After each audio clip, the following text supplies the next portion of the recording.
All right, tending to infinity. First thing, a limit does not exist if a function increases or decreases infinitely. So a limit does not exist if a function increases or decreases infinitely. All right. So in other words, a limit does not exist where there's an asymptote. When we substitute our x value into f of x and we get 0 over 0, there may be a hole in the graph. If we get a fraction of the form a over 0, where a is not 0, this indicates that there is a vertical asymptote, and this indicates that the function is increasing or decreasing without bound.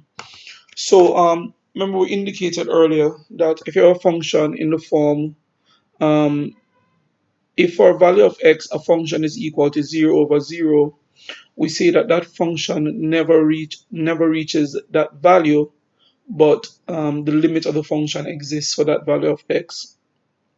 Now we're saying if when you substitute your value of x, you get a function of the form a over 0 where a is not 0.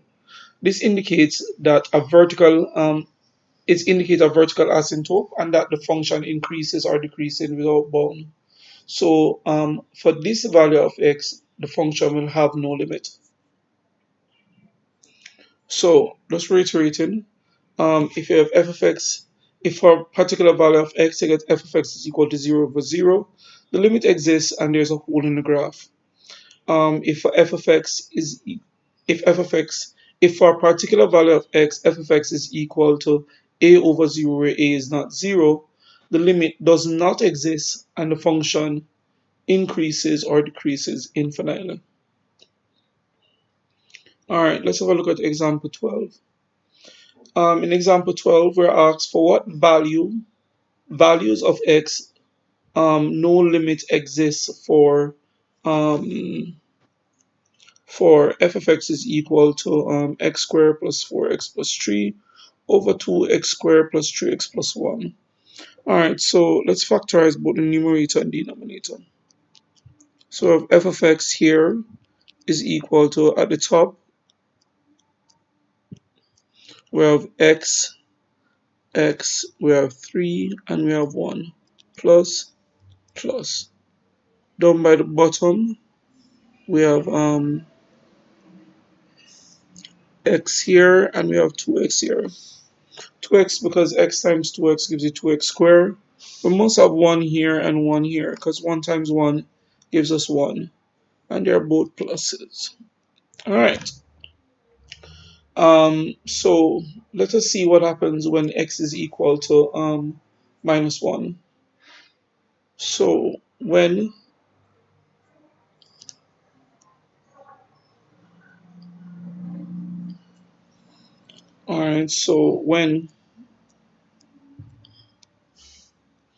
x is equal to minus 1, we're going to have f of x is equal to minus 1 plus 1, and we have what minus 1 plus 3. Down by the bottom we have what minus 1 plus 1, and we have 2 times minus 1 plus 1. So at the top we're going to have what 0 times 2, and down by the bottom we have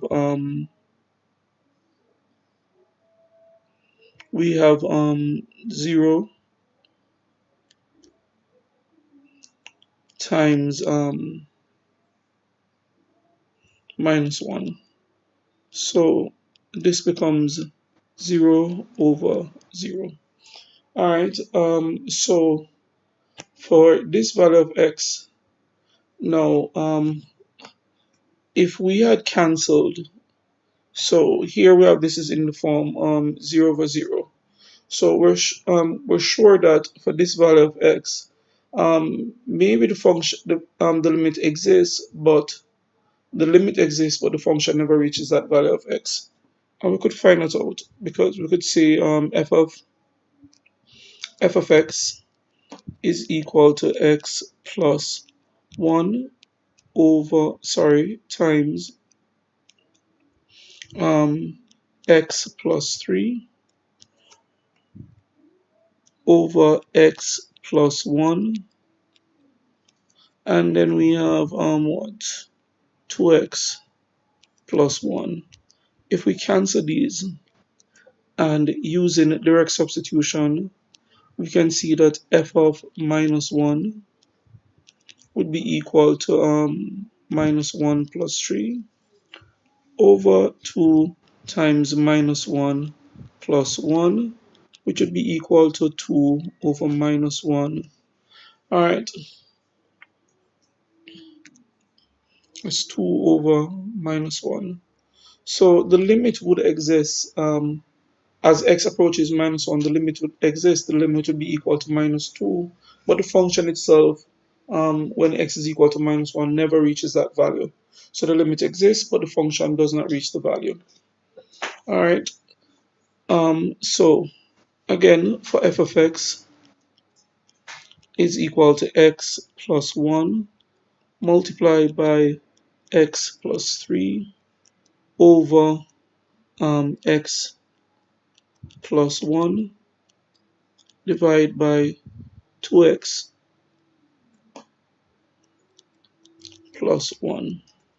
Alright, we can have a look at what happens when x is equal to when x is equal to minus a half. Alright,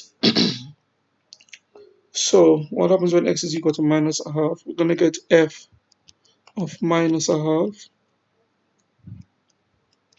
would be equal to minus a half plus 3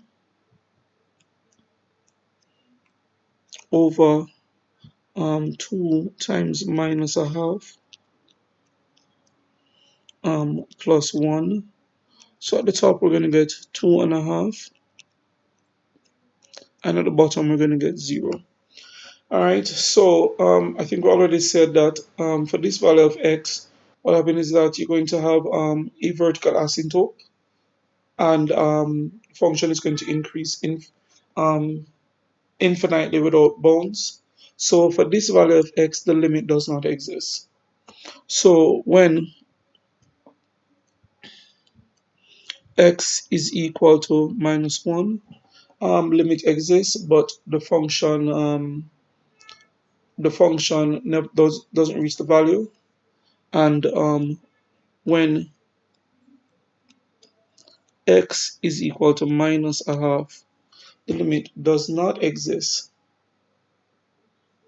The limit does not exist, and the function increases or decreases infinitely.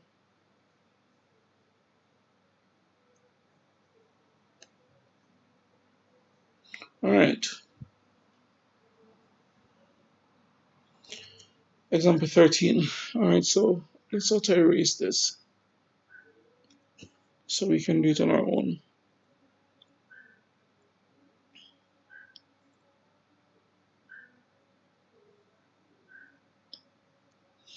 This says determine the x value at which the function f of x is undefined. Alright, so any value of x that's going to make the denominator equal to 0 is the value of x for which the function is undefined. And we have to decide whether the limit of f of x exists at these values of x. Alright, first of all, we have f of x is equal to x squared plus x plus 1 over x squared plus 5x plus 6. Alright, if we examine it, we'll see that the numerator cannot be factorized, so we're going to write it back. X squared plus x plus 1. And at the bottom, we're going to have x plus 2 multiplied by x plus 3. Alright, when x is minus 2,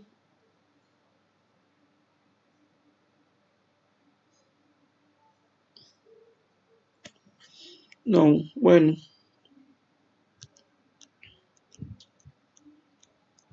x is equal to minus 2, we're going to get f of x, or f of minus 2, would be equal to minus 2 squared plus minus 2 plus 1 over minus 2 plus 2 um, minus 2 plus 3. Alright, so at the top, we're going to have 4 minus 2, 2 plus 1, we're going to have 3. And over the bottom, obviously, we're going to have 0. So, when x is equal to minus 2, the function is undefined. And determine whether the limit of f of x exists at these values of x. So, when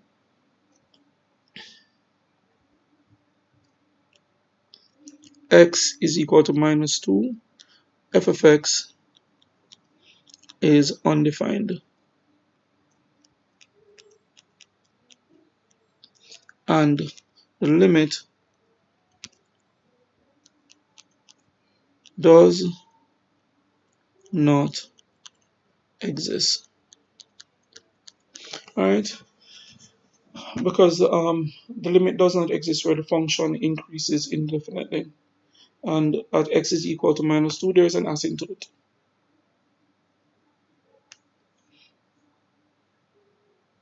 Alright,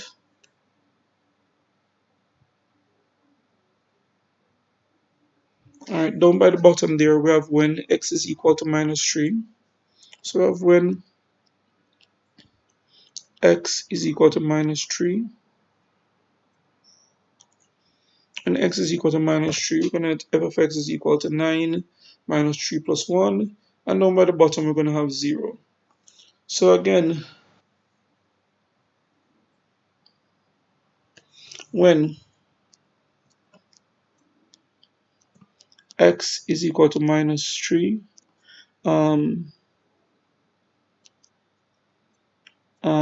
f of x is undefined.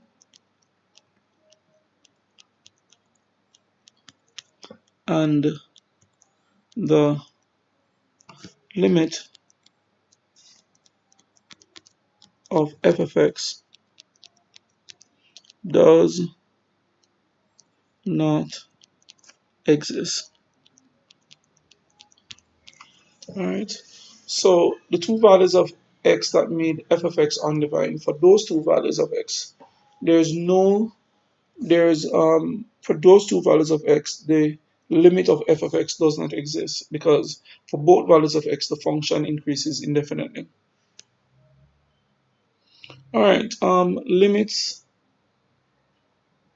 limit at infinity. When finding the limit to infinity of f of x, where f of x is a rational fraction, we can divide the numerator and the denominator by the highest term in x and evaluate the limit. Alright, so let's have a look at example 14 to see what I mean by that. Now in example 14, we're to find the limit of limit to infinity of 2x squared plus x plus 1 over x squared plus 2x plus 3. Alright, so this would be the same as saying the limit as x approaches infinity of 2x squared over x squared plus x over x squared plus 1 over x squared. And essentially what I'm doing is I'm dividing both the numerator and the denominator, or every term, by the highest power of x. So then we have what? X squared over x squared plus 2 over x, 2x over x squared plus 3 over x squared. And this would be equal to the limit as x approaches infinity of and we have 2 plus 1 over x plus 1 over x squared. And down at the bottom we have 1 plus 2 over x plus 3 over x squared.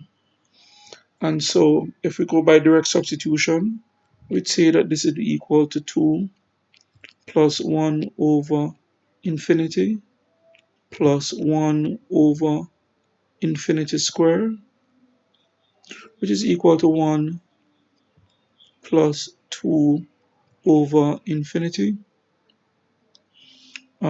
plus 3 over infinity squared. 1 over infinity squared is the same as infinity. When you divide by infinity, you're going to get 0. So this is equal to 2 plus 0 plus 0 all over 1 plus 0 plus 0. So we're going to end up equal to 2 over 1, which is equal to 2. So the lim as x approaches infinity of 2x squared plus x plus 1 over x squared plus 2x plus 3, the lim to infinity is equal to 2. Alright, so one way to evaluate the lim to infinity when you have a rational fraction is to divide the numerator and denominator by the highest power of x. Alright, example 15. Now, the lim to infinity will be the same as saying the lim as x approaches infinity of x squared over x squared plus 6 over x squared 3x squared over x squared minus 4x over x squared plus 1 over x squared. This is the same as saying the lim as x approaches infinity of 1 plus 6 over x squared, and this is 3 minus 4 over x plus 1 over x squared. By direct substitution, this is equal to 1 plus 6 over infinity squared, which is just infinity, 3 minus 4 over infinity plus 1 over infinity squared. This is equal to 1 plus 0 over 3 minus 0 plus 0 is equal to 1 over 3. So the limit as x approaches infinity of x squared plus 6 over 3x squared minus 4x plus 1 is equal to 1/3.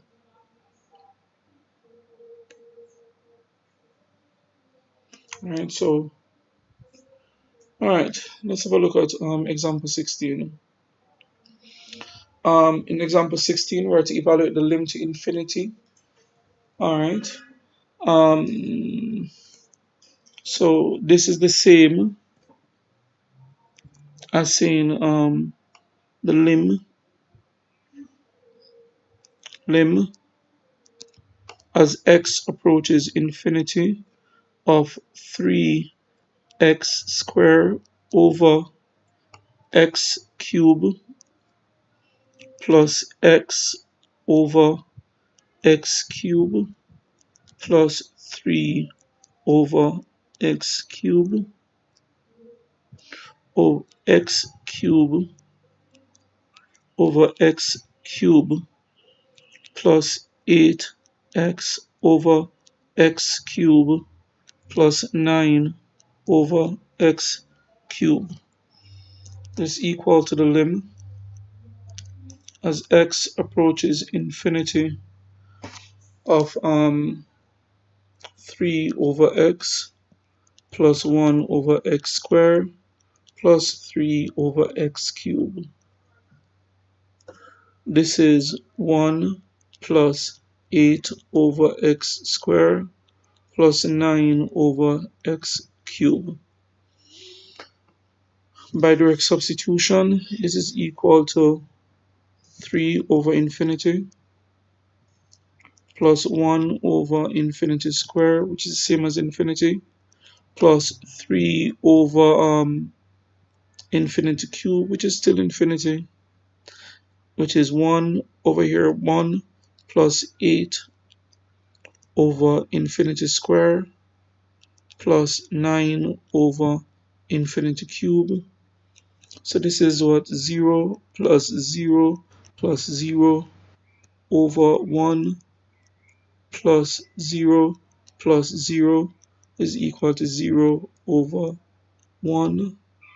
So therefore, the limit as x approaches infinity of 3x squared plus x plus 3 over x cubed plus 8x plus 9 is equal to 0 over 1, which is 0. Alright, so this is where we stop, and your homework after all that we have done is exercise 12A.